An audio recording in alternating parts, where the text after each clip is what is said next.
오늘 우리에게 주시는 하나님의 말씀은 신약성경 에베소서 4장 11절에서 16절까지입니다. 에베소서 4장 11절에서 16절까지 하나님의 말씀을 제가 다 봉독해 드립니다. 그가 어떤 사람은 사도로, 어떤 사람은 선지자로, 어떤 사람은 복음 전하는 자로, 어떤 사람은 목사와 교사로 삼으셨으니 이는 성도를 온전하게 하여 봉사의 일을 하게 하며 그리스도의 몸을 세우려 하심이라.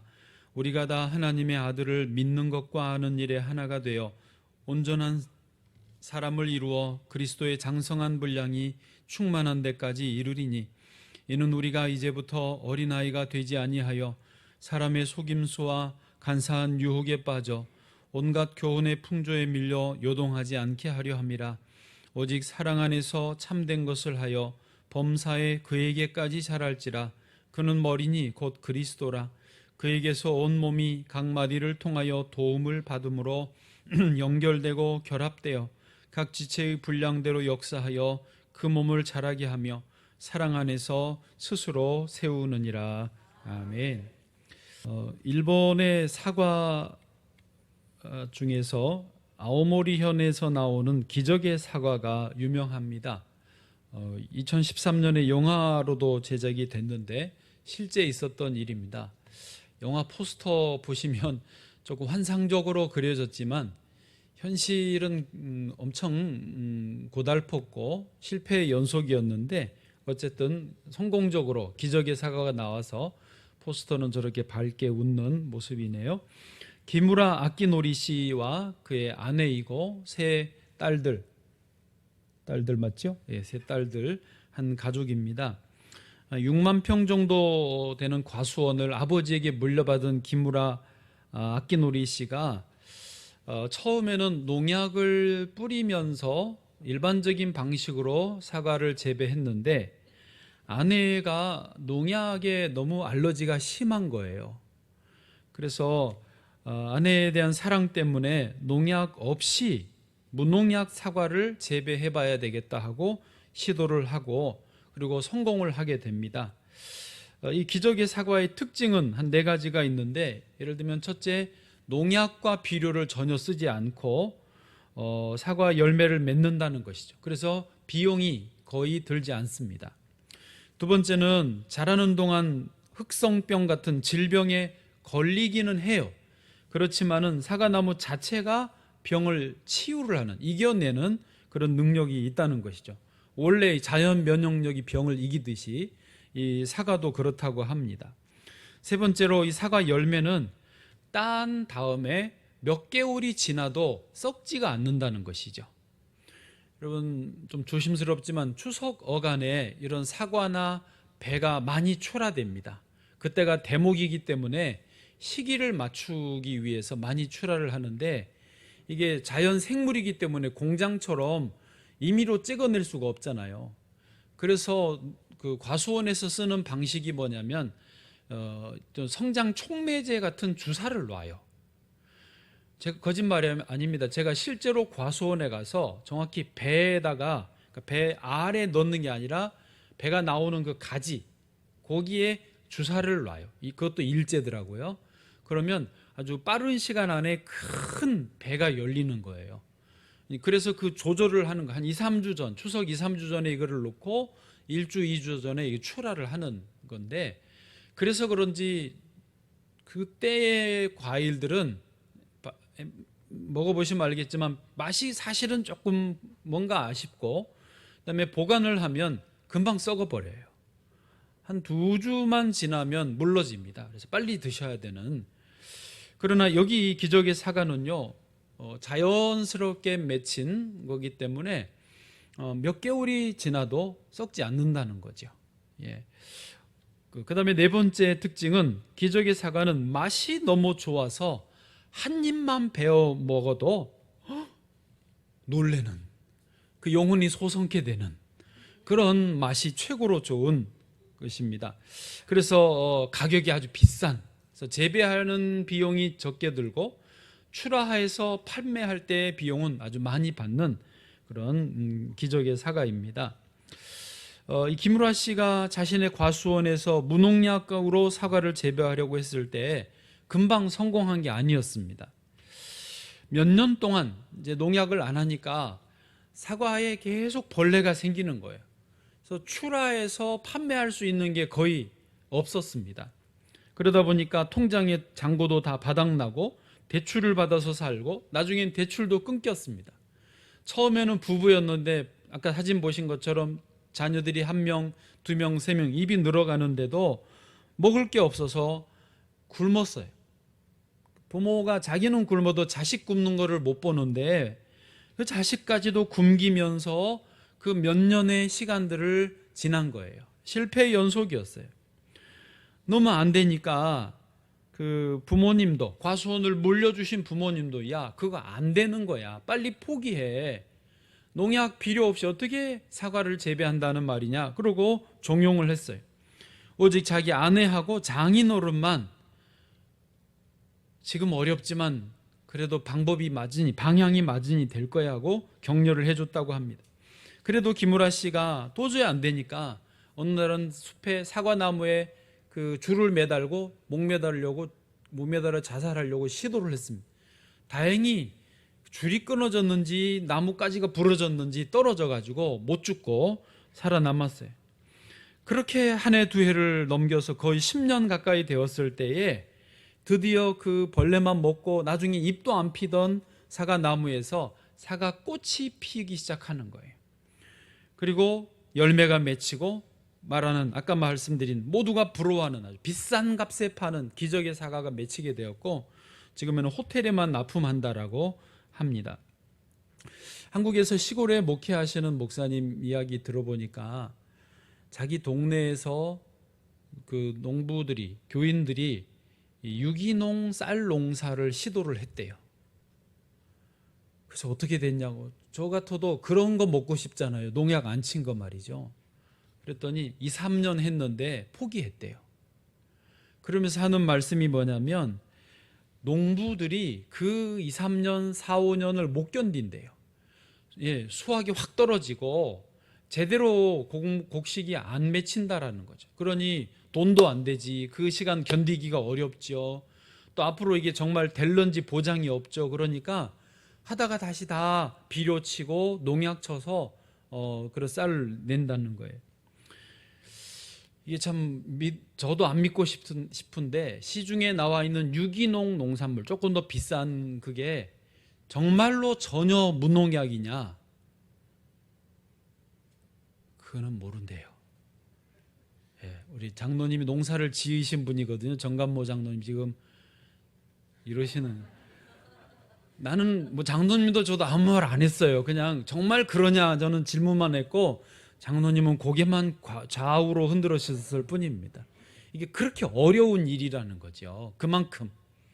그런데 이 기적의 사과는 진짜 제대로 그 고비를 근 10년을 지내고 이게 나온 거예요. 그러니까 하나님이 주신 본래의 방식으로 사과를 먹으려면, 하나님 주신 본래의 방식으로 쌀을 먹으려면 시간이 걸립니다. 많이 걸립니다. 고비고비를 넘겨야 되고요. 수많은 시간 인내해야 됩니다. 그러나 하면 반드시 되는 것입니다. 아멘. 이게 원래 방식이었으니까.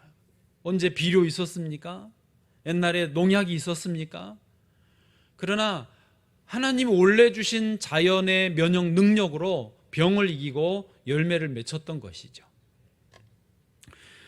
우리가 이제 오늘 제목을 온전한 사람을 이루도록 이렇게 정해서 사람에게 초점을 맞췄습니다마는, 사람이 온전하게 되어지려면 이 동일한 과정을 거쳐야 되는 것입니다. 이런 과정 없이, 인내와 실패와 그런 고통의 시간 없이 온전한 사람을 이루기는 어렵습니다. 불가능한 거예요. 예를 들면 부모님은 자녀들이 당장 학교에서 성적이 당장 오르지 않으면 그걸 못 참습니다. 견디기 어렵습니다. 빨리 점수 올리는 학원을 보내라, 어디 누가 학원 간단다, 어디로 가라, 누구 쪽집게 과외를 해라, 받아라, 그렇게 밀어서 얼른 성적 올리기를 원하지 기다리지를 못합니다. 스스로 하기를 기다리지를 못하는 거예요. 당장 변화가 보이지 않으면, 또 기다렸는데 오히려 더 나빠지면 못 견디는 거예요. 애가 방황하면 견디지를 못하는 거예요. 채근하고 재촉하는 거예요. 그러나 온전한 사람은요, 인내해야 됩니다. 사랑해야 됩니다. 기다려줘야 돼요. 그리고 하나님이 하셔서 온전한 사람이 되어지는 줄로 믿습니다. 자, 이런 전제를 가지고 오늘 우리가 모두 온전한 사람 되도록, 또 우리 사랑하는 자녀들이 온전한 사람 되어지도록 소망을 품고 말씀을 좀 구체적으로 나누어 보겠습니다. 먼저 첫 번째, 한 사람 한 사람이 온전하여질 때 전체가 온전하여진다는 진리입니다. 따라해 보세요. 내가 온전해질 때 주변이 온전해진다. 아멘. 우리는 보통 어떻게 원망하고 불평을 하죠? 내 이 주변이 마음에 안 드니까 내가 이렇게 힘들지. 내 직장이 이러니 내가 이러지. 가정이 이러니 내가 이러지. 이렇게 주변을 원망하면서 나는 책임을 면하려고 합니다. 그러나 성경을 잘 오늘 본문을 이렇게 보면 내가 먼저 한 사람 한 사람이 온전하여지면 내 주변 공동체는 온전해진다라고 말씀하고 있는 것입니다. 자, 그러면 먼저 온전한 사람, 온전한 그리스도인이란 어떤 의미인가를 잠깐만 짚고 가겠습니다. 오늘 본문에서 12절과 13절에 한글로 온전이라는 단어가 반복해서 2번 쓰였는데 헬라어 원어에는 두 단어가 다르더라고요. 그렇지만 서로 보완을 해줍니다. 먼저 12절에 보시면 이는 성도를 온전하게 하여라고 하였는데요, 여기서 말하는 온전은 헬라어로 카타르티스몬이고요, 이 뜻은 뭐냐면 모든 것이 원래 있던 제자리로 돌아간다라는 뜻입니다. 그러니까 이게 의학 용어인데 우리 몸 안에 있는 어떤 지체들이 있잖아요. 위장이든 이런 손이든 눈이든 그게 제자리에서 제 기능을 잘 발휘하는 상태, 이게 카타르티스몬으로 온전이라는 뜻입니다.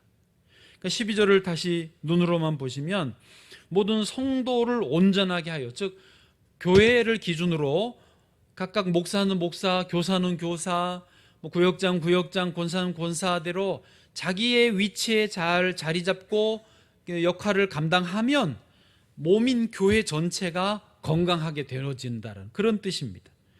그래서 이는 성도를 온전하게 제자리에 있으면서 봉사의 일을 하게 하며 그리스도의 몸을 세우려 하심이라.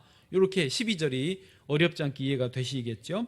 거기에 이제 12절에 있는 온전, 카타르티스몬, 제자리에 있다라는 뜻이고요. 그다음에 13절에 있는 온전이란 말은 온전한 사람을 이루어 이렇게 돼 있는데, 이 말은 헬라어로 텔레이오스이고요. 그 뜻은 아무것도 부족하지 않은, 사람이 완전히 자란, 그래서 성숙한 이란 뜻입니다. 영어로는 mature라는 뜻입니다. mature, 성숙한이라는 말이거든요. 그러니까 어린아이가 아니고 다 자란, 어른스러운, 성숙한 그런 뜻이라는 거죠. 여기 텔레이오스가, 여기 온전한 말이죠. 이 의미는 어린아이와 대비되면서 쓰는 표현입니다. 이 텔레이오스는요, 고린도전서 13장 10절 11절을 제가 읽어드려 볼게요. 이렇게 어린아이와 어른을 대비해요. 온전한 것이, 여기가 텔레이오스예요. 올 때에는 부분적으로 하던 것이 폐하리라. 11절, 내가 어렸을 때에는 말하는 것이 어린아이와 같고 깨닫는 것이 어린아이와 같고 생각하는 것이 어린아이와 같다가 장성한 사람이 되어서는 어린아이의 일을 버렸노라. 여기 장성한 사람, 그게 텔레이오스, 성숙한, 장성한, 다 자란 그런 말이라는 것이죠.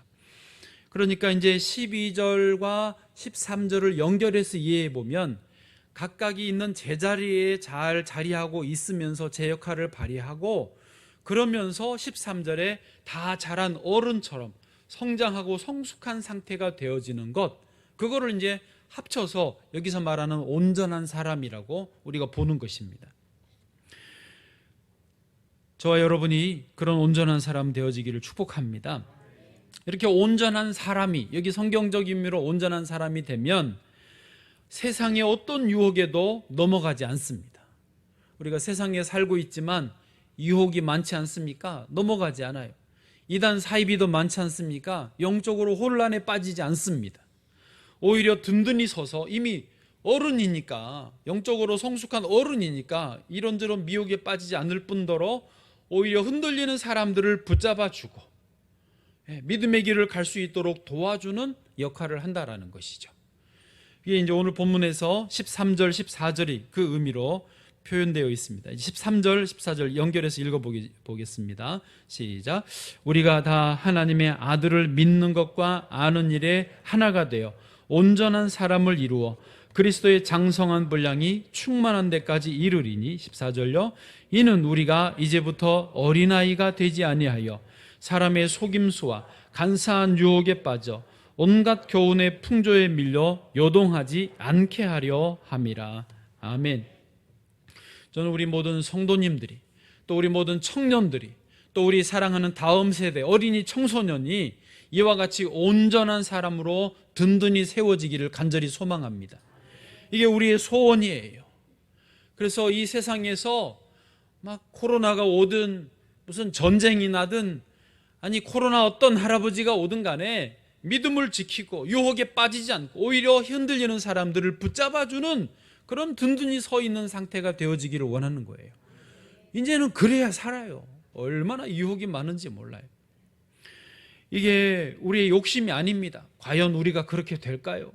과연 우리가 기적의 사과를 이룰 수 있을까요? 온전한 사람을 이룰 수 있을까요? 라고 의심하는 분들이 있을 수 있습니다. 주일 교회나 나오면 다행이지 않을까요? 아니요. 그는 우리의 소박한, 우리의 소심한 생각이고, 예수님께서는 우리에게 기대가 크십니다.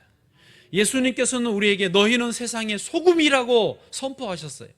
너희는 세상의 빛이라 라고 선포하셨어요. 마태복음 5장 13절을 잘 보십시오.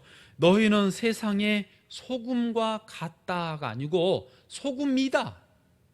아예 소금으로서 녹아져 내리면 세상을 짜게 썩지 않게 해야 된다는 거예요. 14절에 보니까 너희는 세상의 빛과 같다가 아니고 너희는 빛이다. 빛을 비추어 직접 비추는 존재가 돼야 된다는 거예요. 우리는 소심하고 과연 할 수 있을까 자신감이 없지만은 주님은 우리를 보고 기대하시는 바가 커요. 그리스도 안에서 온전한 사람이 되어라는 거예요. 소금이 되고 빛이 되어라는 거예요. 이게 주님이 우리를 향한 비전입니다. 그러므로 우리도 이 비전을 가져야 되는 거죠. 한번 따라해보. 나는 주 안에서 온전한 사람이다. 온전한 사람이 될 수 있다. 거의 다 되었다. 아멘. 여러분, 온전한 사람 되기를 소망하셔야 됩니다. 그러면 아까 말씀드린 대로 내가 한 사람 한 사람이 온전하여질 때 내가 속한 공동체가 온전해지는 것입니다. 자, 우리 일부 때가 오히려 청년이, 결혼 안 한 청년들이 더 많았던 것 같은데 청년들에게도 그 이야기를 자꾸 해요. 결혼 상대자로 더 나보다 잘나고 더 온전하고 더 좀 멀쩡하고 괜찮은 사람을 다 만나기를 원하시잖아요. 그렇죠?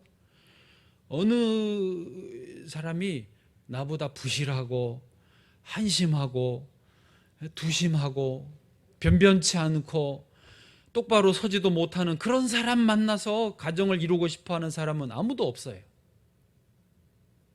아멘. 그렇죠. 당연히 나보다 괜찮은 놈을 만나기를 원하실 거예요. 그러려면 어떻게 해야 되느냐? 내가 온전해야 돼.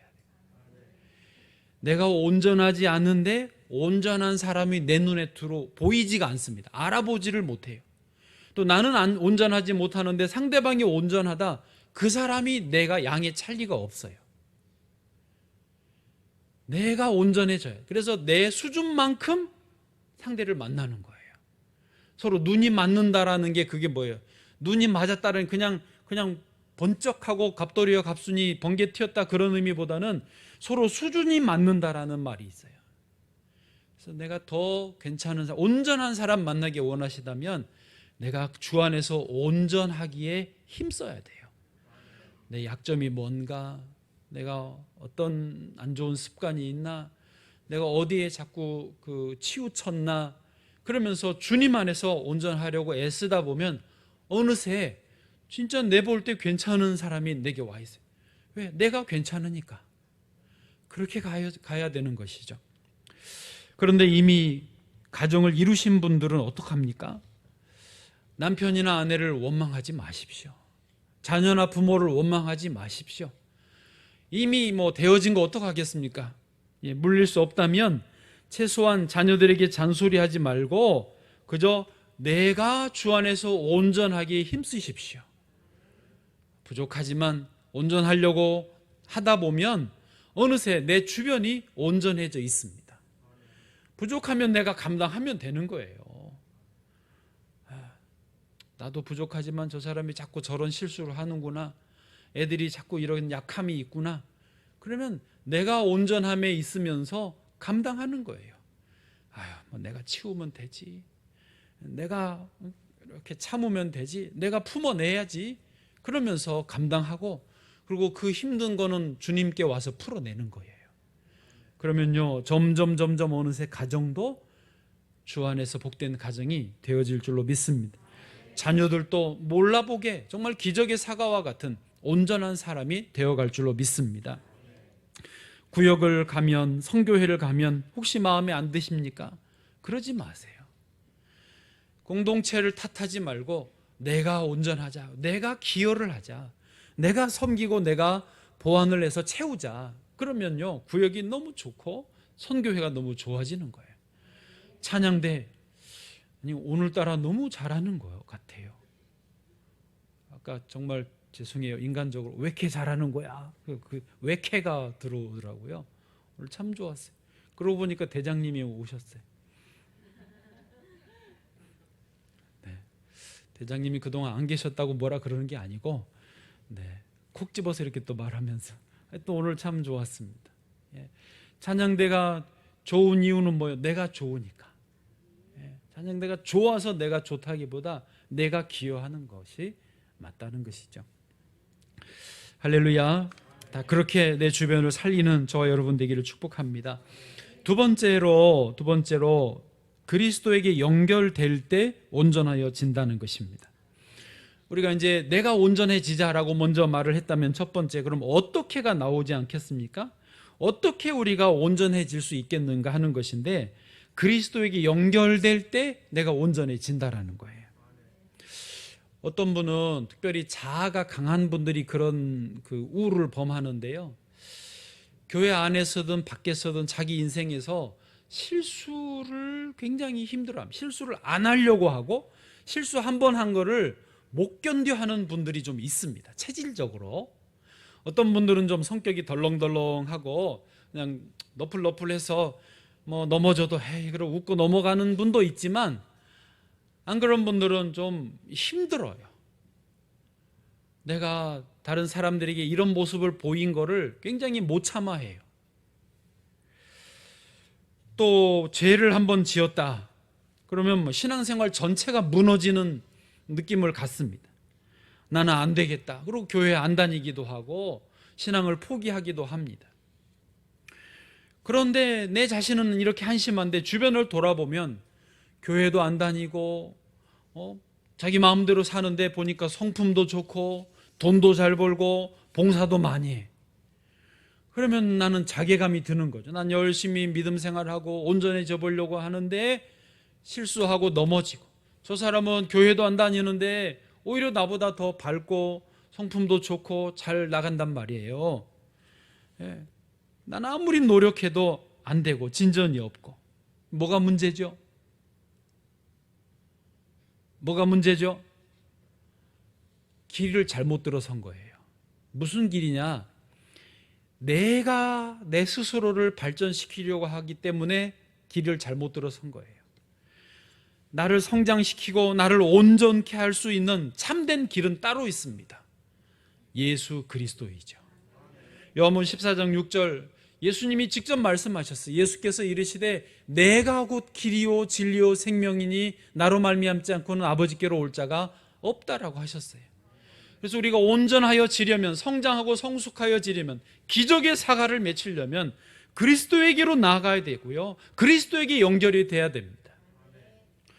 제가 어젯밤에 이제 말씀 준비하고 와서 앉아서 또 1시간 기도하고 있다가 이제 저 생각으로 마음을 다시 말씀을 정리를 했죠. 밤늦게. 그리고는 가만히 한 10분 정도 주님이 요즘에 기도하다가 이제 그거를 해요. 내 기도만 하지 않고 주님이 내게 하실 말씀이 있으시면 들어야 되잖아요. 가만히 말씀하실 것을 듣겠습니다 하고 앉아 있는데 제게 감동으로, 정말 뚜렷한 감동으로 그러시더라고요. 나를 빼놓고 온전할 수 없다. 나를 빼고 나를 제외하고 스스로 온전할 수 없다라는 진한 감동을 주시더라고요. 사실은 저도 좀 그런 성향이 강하거든요. 좀 완벽주의고 실수하는 거를 스스로 용납을 잘 못하는 체질입니다. 저도 좀 그래요. 요즘에 많이 좀 인간적이 되어서 허물을 드러내는 편인데 네. 주님이 그러시더라고요. 나를 빼고 온전해질 수 없다. 그러지 말라는 것을 감동을 주셨습니다. 여러분, 힘을 빼야 됩니다. 전적으로 그리스도에게 의탁해야 됩니다. 주님, 나를 책임져 주십시오. 저는 수영을 참 못합니다. 제가 유일하게 잘하는 것은 잠수입니다. 물속에 들어가면 힘을 빡 주기 때문에 저절로 가라앉아요. 그래서 저에게 수영이란 뭐냐? 물 들어가기 전에 숨을 들이마시고 참은 상태에서 물에 들어가서 팔을 몇 번을 휘저으면 한 20-30초 될 거예요. 그리고 한 5m, 10m 간 다음에 고개를 빠꿈하고 내밀면 그게 저의 수영 전부입니다. 저는 생존 수영도 어려워요. 그래서 항상 구명조끼가 필요합니다. 그러나 놀라운 것은 저희 아내는 수영을 얼마나 잘하는지요. 이름도 우영인데 영자가 헤엄칠 영이에요. 그러니 얼마나 수영을 잘하는지 몰라요. 전에 언제 바다를 갔는데 저는 뭐 꼼짝 않고 구명조끼 입고 가만히 배에 있었는데 이 사람 배에서 점프를 해서 다이빙 해가지고 물로 들어가가지고 구명조끼도 없이요 아주 자유롭게 놀아요. 저한테 계속 그래요. 힘을 빼라고 계속 그러는데 안 빠져요. 이게요. 물로 들어가요. 막 무서워 죽겠어요. 여러분, 우리가 그리스도 안에서 온전해지려면 힘을 빼야 됩니다. 그리고 주님께 완전히 나 자신을 부려야 돼요. 맡겨야 돼요. 그러면 어린아이라 할지라도 그리스도에게 직접 연결되기만 하면 그는 자라고 성장하고 온전하게 되는 줄로 믿습니다. 특별히 그리스도의 무엇이 우리를 온전하게 하실까요? 그리스도의 사랑이 우리를 온전하게 하십니다. 할렐루야. 오늘 본문 15절 상반절에 오직 사랑 안에서 참된 것을 하여 범사에 그에게까지 자랄지라. 그리스도의 사랑 안에서, 그리스도의 사랑으로 우리는 자라는 거예요. 사람은 사랑으로 성장하는 거예요. 가르침, 훈계, 다 좋지만 그보다 중요한 건 사랑입니다. 고린도후서 5장 14절 같이요, 시작. 그리스도의 사랑이 우리를 강권하시는도다. 우리가 생각하건대 한 사람이 모든 사람을 대신하여 죽었은즉 모든 사람이 죽은 것이라. 아멘. 주님이 죽기까지 우리를 사랑하심으로 우리가 살아나고 성장하는 것입니다. 또 우리에게도 사랑하라 하셨습니다. 요한복음 13장 34절 새 계명을 너희에게 주노니 서로 사랑하라. 내가 너희를 사랑한 것 같이 너희도 서로 사랑하라. 너희가 서로 사랑하면 이로써 모든 사람이 너희가 내 제자인 줄 알리라. 아멘. 저는 저희 어머니의 사랑을 많이 받았습니다. 어머니의 사랑으로 사람이 됐고 교회 다니게 됐고 지금 이제 주의 사랑으로 목사가 되었습니다. 저희 아이들을 보면 저는 아이들에게 뭔가 아버지로서 그게 나가는 게 있어요. 아버지이기 때문에 사랑보다는 좀 바로잡아주고 싶어 하는 게 있어요. 그래서 지읒 소리가 나가는 거죠. 잔소리가. 그런데 보면 저희 아내는요, 가만히 있는데도 애들이 이제는 엄마를 더 좋아해요. 나는 뭐 한 거지? 나도 아이들을 사랑하긴 하는데 아이들이 느낄 때는 엄마의 그 사랑이 더 좋은가 봐요. 더 따뜻한 거죠. 여러분, 우리의 영혼 깊숙이 와서 박히고 새겨지고 우리를 살리는 자양분은요, 사랑이에요. 그리스도의 사랑. 그래서 어머니의 사랑을 넘어서 주님의 사랑을 받아야 됩니다. 그 주님의 희생과 주님의 헌신과 주님의 그 고난과 죽음까지 통해서 우리에게 부어주신 사랑을 저와 여러분이 누리기를 원합니다. 그럴 때 우리는 온전해질 수 있습니다. 교회의 주의 사랑이 넘칠 때 교회가 교회되는 것입니다. 이 예배 가운데 주의 사랑이 선포되고 깨달아질 때 예배가 되어지는 것입니다. 주의 사랑이 아니고서는 교회가 교회될 수 없습니다. 사랑이 아니면 우리가 그리스도인으로 살아갈 수가 없습니다. 보니까 이 기적의 사과도 사랑으로 완성되었더라고요. 제가 그 부분을 좀 읽어드려 볼게요. 자기 고백입니다. 이 농부 김우라 씨의 고백입니다. 새벽부터 일어나 과수원에 갔다. 나무들 앞에서는 언제나 웃었다. 모든 나무를 돌아다니며 벌레들을 손으로 잡았고 식용 기름으로 껍질을 매끄럽게 닦아 주었다. 분무기에 식초를 담아 한 입 한 입 정성스럽게 뿌려 주었다. 힘들게 해서 미안합니다. 꽃을 안 피워도 열매를 맺지 않아도 좋으니 제발 말라 죽지만 말아주세요. 이게 이제 기적의 사과를 피우기고 직전의 상황이었어요. 과수원을 돌며 모든 나무에게 이야기했다. 예. 그렇습니다. 이 비결이, 기적의 사과를 얻어낸 비결이 무엇입니까? 사랑이었습니다. 이 농부의 마음에 가득하였던, 사실 이 농약을 안 뿌리고 하겠다라고 하는 출발도 아내가 농약에 알러지가 있어서 아내에 대한 사랑으로 출발한 거고, 사과나무를 농약 없이 기르면서도 사과나무에 대한 사랑이 그에게 가득하였던 것이죠. 그렇습니다. 지난주도 이 멘트가 있었던 것 같은데요. 기적은 병을 낫게 합니다. 사랑은 병을 낫게 합니다. 사랑은 기적을 일으키는 것입니다. 할렐루야. 여러분, 삶 가운데 주의 사랑이 가득하기를 축복합니다. 특별히 우리 교회는 이런 사랑이 마음에 가득한 분이 많기를 원해요. 그런 교회가 좋은 교회예요. 배움이 많은 분, 돈 많은 분, 또 세상적인 그런 기준에서 그런 분들보다도, 그런 분들을 무시하는 건 아니지만 그보다 더 중요한 것은 사랑이 그 안에 가득해야 되죠. 주의 사랑으로 늘 감격하고 감동하고 눈물 짓는 분들이 주변을 사랑으로 또 적시고 살리는 힘이 있기 때문인 것이죠. 우리 명성비전교회 사랑이 많기를 원합니다. 마지막 세 번째입니다. 공동체에 연결될 때 온전하여진다 이죠. 첫 번째가 뭐였습니까? 한 사람 한 사람이 온전할 때 전체가 온전해진다. 두 번째가요, 그리스도에게 연결될 때 온전해진다. 그럼 마지막 세 번째, 공동체에 연결될 때 온전해진다는 것이죠. 예. 우리 16절 말씀을 같이 소리내서 읽겠습니다. 시작.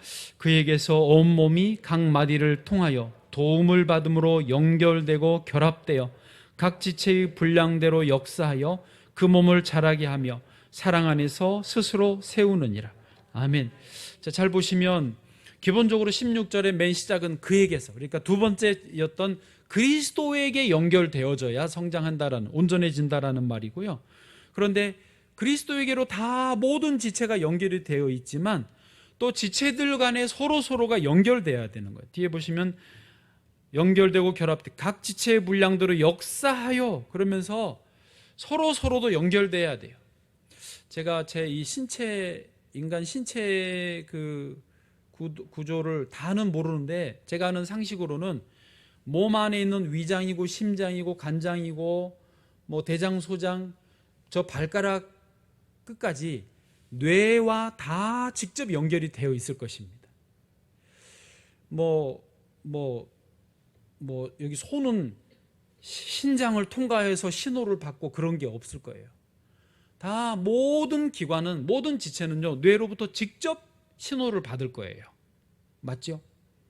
네. 그러면서도 이 모든 지체들은 또 서로 간에 상호 간에 연결이 돼 있어요. 이거를 이제 유기체라고 하거든요. 어제 앉아 가만히 제가 그 신체도를 찾아보지 않고 가만히 묵상하는데 그 그림이 그려지더라고요.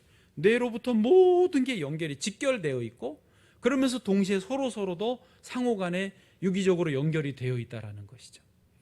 우리가 모든 사람이 두 번째 그리스도에게로 직접 연결이 되어서 온전케 자라면서도 동시에 주님은 우리가 서로 공동체로 연결되어 있는 것을 기뻐하시고, 그게 온전한 상태라는 것이죠. 지금 16절이 그것을 설명하고 있습니다. 그런 의미에서 공동체는요, 탁월한 능력이 있습니다. 공동체의 치유의 능력이 있고요, 공동체의 회복을 시키는 능력이 있고요, 공동체의 사람을 온전케 하는 능력이 있다라고 하는 것입니다. 우리가 이렇게 공동체 안에 녹아져 있지만, 그렇다고 해서 조심할 것은 내 한 사람 한 사람의 개성이 흐려지거나 없어지는 것은 아닙니다. 맞죠? 깨달았죠? 공동체 아니라고 해서 무조건 내 색깔은 없애야 된다, 그게 아니라는 거예요. 하나님이 은사를 주셨고 어떤 기질을 주셨고 또 MBTI 성격도 다 다르게 주셨는데, 그 성격이 각각이 다 살아나면서 전체 안에 질서와 조화를 이루게 하는 거예요.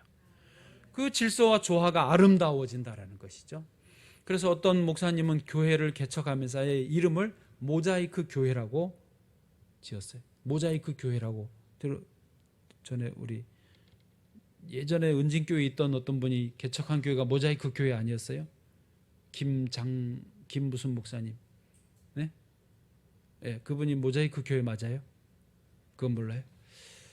네, 모자이크 교회 아예 이름이 그거예요. 그래서 각각의 다른 모양과 색깔들이 모아놨는데 모자이크 무늬처럼 아름다움을 드러내는 작품이 되는 거죠.